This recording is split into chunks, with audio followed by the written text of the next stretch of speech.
welcome with another video. Today we are going to discuss the cyclohexane chair conformation, right? So what is the cyclohexane structure? This is the structure of a cyclohexane molecule, right? And this is the conformation, which we call it chair conformation because it resembles like a chair.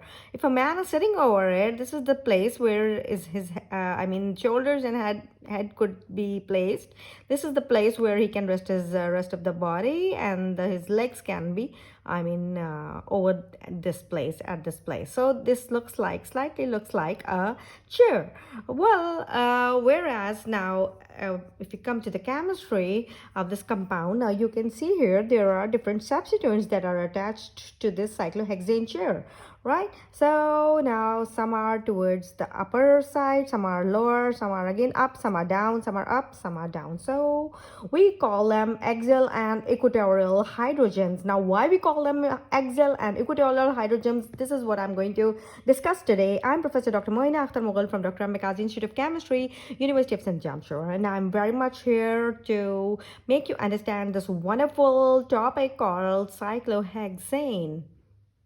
So if you look at this structure, you can simply see this is as I've mentioned, this is a chair conformation of a cyclohexane molecule. Now here you simply see the hydrogens that are up and some are down, some are up, some are down, down and up. So the up ones that are facing up, they are called the axial hydrogens, whereas the rest of them and the other ones, they are called the equatorial hydrogens, right? Now here all these bonds are, you can say these bonds, right? They are all bonds are staggered, right? Now this is a you can say these bonds, they are all staggered. Now what is a staggered conformation? I have explained in my last few lectures of stereochemistry, in which I've explained the eclipsed conformations and of ethane, butane. So you can go through those lectures and you can see what is eclipsed and what is this eclipsed and what is this the staggered conformations. And if the molecule is having the substituents that are staggered, or the bonds are staggered, then that means they are more in energy as compared to the eclipsed conformation. And I've written this also, more in energy as compared to the eclipsed conformation when they the bonds are all staggered, right? They are away from one another. They are very much close to one another, resulting into some sort of interactions. Their interactions are not that much more when they are a bit far from each other. So now this ring is a little bit tilted means a little bit twisted, tilted, right? So why? Because so that you can see all the bonds easily, right? And these bonds become more visible. They become more visible when the chair conformation or the ring conformation of this cyclohexane is a little bit tilted. You can see the bonds more visible. Okay. And the bonds on opposite are parallel, right? The bonds on the opposite sides are the parallel ones, right? Now, in the 2D drawing, that is this drawings, the distance between the carbon to carbons, right, seems to be, you can say, seems to be a little bit greater, right? From one carbon to another, between the different carbons, the distance becomes, different. It looks like that the distance between the carbons are greater from one another. But actually, this is not the fact, because the distance is not greater from one another, but it's identical. It is identical. Now how is it so? Let's discuss that. And why is it so? Let's see. And how to draw it? Let's see that. Now, if you look at the molecular model, I've made this cyclohexane chair conformation for you, my viewers, my students, to see why we call it a chair conformation. Just because you can see it looks like a chair. Now, this is the place where your head and your shoulders can be placed. A person's head, he can rest on it like a chair, and this is the place where he can, his body can be placed, and with this place here, his legs, and he can rest it on this. It resembles like a chair, right? person can sit on it like a chair. So that's why it's called a chair conformation. But when you look at, I mean, here from this angle, if you look at this structure of this cyclohexane structure, you can see, I mean, the different bonds that are coming towards you, and there are some bonds that are away from you. They are away from you, and some are up, some are down. So the up ones, that is these ones, are simply called, these ones, the ones that are up, they are simply called these ones are called the axial ones, right? Whereas these ones that are the opposite ones, they are the equatorial, right? So as every carbon has one axial and one equatorial interaction. So they don't if they have one axial and one equatorial, so that means that if you talk about this carbon, then of course it has this one and this. So this could be the axial and this is the equatorial because it's pointing towards the equator, right? Whereas this is the axial that is pointing downwards. So this looks like a chair. Yes, it looks like a chair. And if you look here, you can also observe from here, you can see the bonds that are pointing towards you, towards the viewer, and the bonds that are away from the viewer, all right, that are away from the viewer. So what are these atoms? What are they indicating? Let's discuss that. Now here, first of all, we are discussing the the cyclohexane chair conformation. So now, first of all, what's a chair conformation and how to draw it? So simply, if you simply draw a structure which is not that much, identifiable, so you need to draw something that you can easily identify, right? So how you're going to draw the structure, I can show you how you can draw two parallel lines which are something like that, right? Something like that, right? And then there are two openings, the opening at the upside and the opening at the downside. So at the opening at the this side, that is the upside, you will put a point over here, right?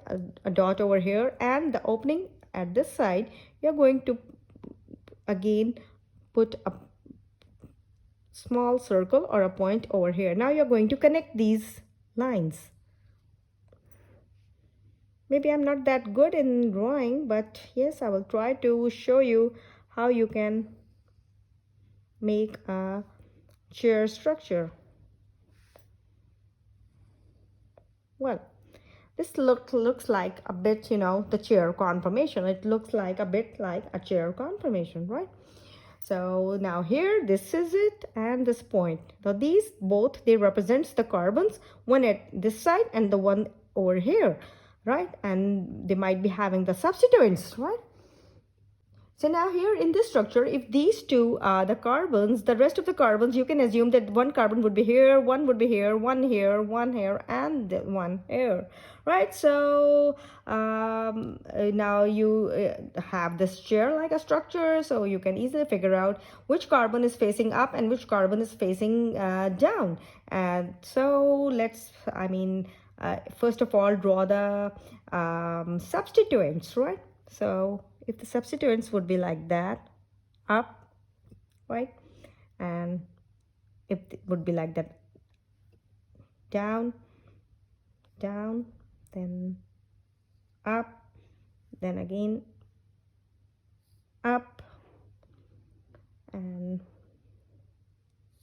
then again this one. So here now you can see easily that some of them are facing up, and simply they are facing all up and down, right? Now these are simply, you call them as axial substituents. Up and down are all axial substituents, right? These up and down, these are all called axial substituents, right? So Now, as I mentioned that each carbon atom has one axial and one equatorial substituent. So the other one would be, the equatorial. If these are all axials, so that means the other one would be equatorial, because one carbon will be having one axial and one equatorial substituent, right? But in the opposite direction. So many students, they do a mistake that they simply draw the equatorial substituent like this, right? So it becomes a little bit, difficult for the teacher to understand that whether it's equatorial or what. So what you are going to do, that you are going to draw a straight line, right? And then you are going to exactly draw a line that is, up facing down from this substituent, right? So how it would be like this, if this is that, so you can be like this, it would be like this, right? And if this is the one, right, so how you're going to draw the opposite of this equatorial, like this. How about this one? If this is up, then the down would be like this, right? And if this is it, right, so the opposite of it would be like this. If this is the axial, this is the equatorial, right? If this is the axial, this would be the equatorial, right? So in this sense, you can easily distinguish between the axial and equatorial substituents, right? Because as I've told you that every carbon has one axial and one equatorial substituent. So if this one was an axial, so this would be the equatorial substituent. This would be the axial, and this would be the equatorial substituent, right? This is how you will put the the substituents in your chair conformation of cyclohexane. Now in the stereochemistry, in my previous lectures, I have explained you a few formulas, like a solid wedge, right? A solid wedge that is pointing towards the reader, and a dashed wedge that is away from the reader, right? So away from the reader, a dashed wedge, and the other one is a straight line that is in the plane of the page, that is plane of that page. So these are the basic formulas which I have explained in my previous lectures. Now I'm going to employ these three in my one example to show you how to put the substituents into this ring, right? So let's have an example. Now, for example, if you have a compound, I draw the compound here in front of you so that you can easily follow what I want to make you understand.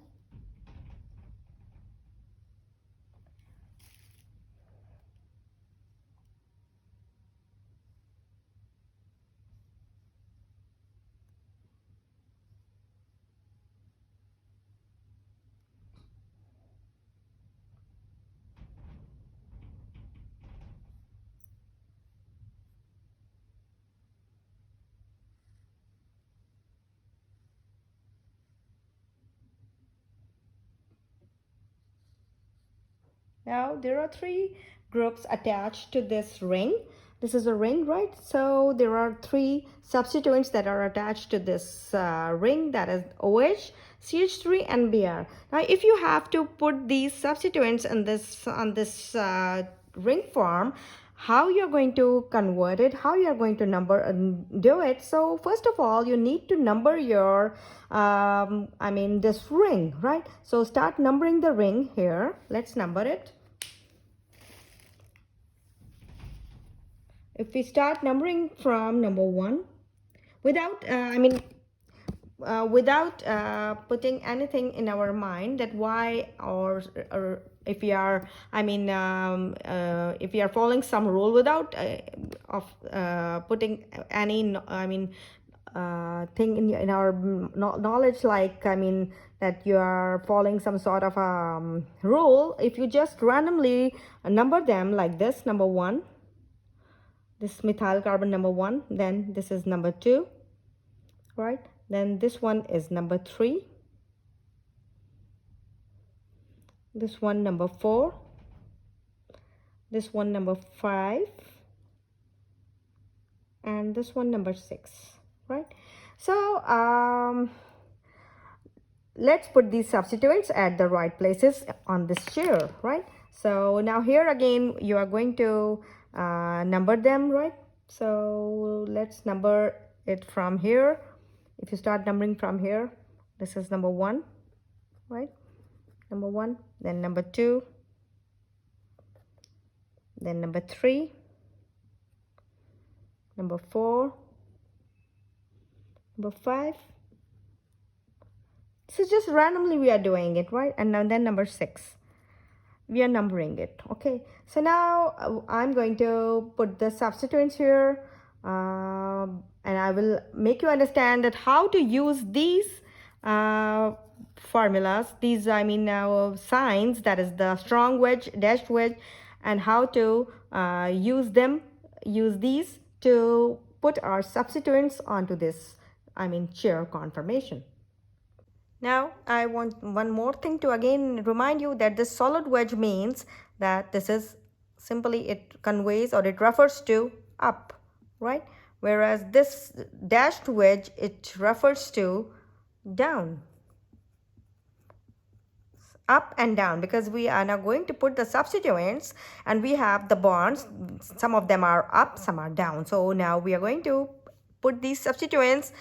How you are going to put these substituents on these places, how you can do it with the help of these three, these two especially bonds, how you will use these bonds to put these substituents on this chair. So let's do that. So now adding up these substituents to this chair conformation, now what we are going to do, that we are going to see here that CH3 is a wedge and wedge is up. So that means, and it is at first position, right? This methyl group is at number 1. So at number 1, which one is up? This one is number 1. So we are going to put CH3 over here. CH3 over here on one position, right? As it is up, as wedge is up. Okay, right?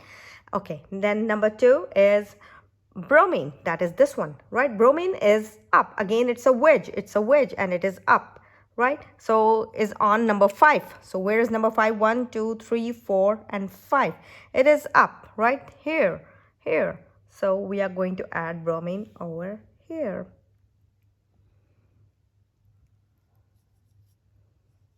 Right, the substituent bromine would be attached over here. Now the third one is the dashed wedge, that is OH, right? And it is down. Now let's see, it's on which number? Number 3. 1, 2, 3. 3, fine, and it is down. So down here is this one, OH. Now here OH is at the axial position. As OH is down, and it is at the on the axial position. This would be on the axial position. Whereas this methyl is equatorial methyl, this bromine is equatorial bromine, whereas this one is axial. So OH is simply down, and these numbers are conveying us that here OH is at the axial position. So in this way, you can simply put the substituents on your chair conformation, but don't forget to put the rest of the substituents, that is the the hydrogens, because here you have used, you have added bromine here is attached, methyl is attached here, and hydroxyl is attached here. The rest of the bonds are there, so you need to add hydrogens all over there so that it should be complete. Otherwise you will lose marks. Rest are all the hydrogens. So now the substituents are all there, and in this way you can easily draw in this lecture you simply learn how to draw a cyclohexane chair conformation and how a chair conformation, how does it looks like, right? Why we call it chair? Because it resembles like a chair, and these bonds that are pointing upwards, they are all sometimes they are axials, and the rest of the ones that are opposing them are equatorials, right? Regardless of whether up or down, one is up and one is always down, and one is axial. One carbon is having and one axial and one equatorial bond, right? So facing opposite. So this was the structure of this molecular model, which I've made for you, for my students, for my viewers, so that they can see how it looks like and how you can see it. And now if you see the 2D model, you can see that they are showing that you can see that the distance between the carbons seems different or greater from one another, but it's not. The distance between these carbons is always identical, and this can be proved by this simple model. You can see the model, right? And molecular model, it conveys this thing also. So I hope you liked today's video and you have a little knowledge about, the cyclohexane chair conformation, how it looks like, how you can draw the chair conformation, and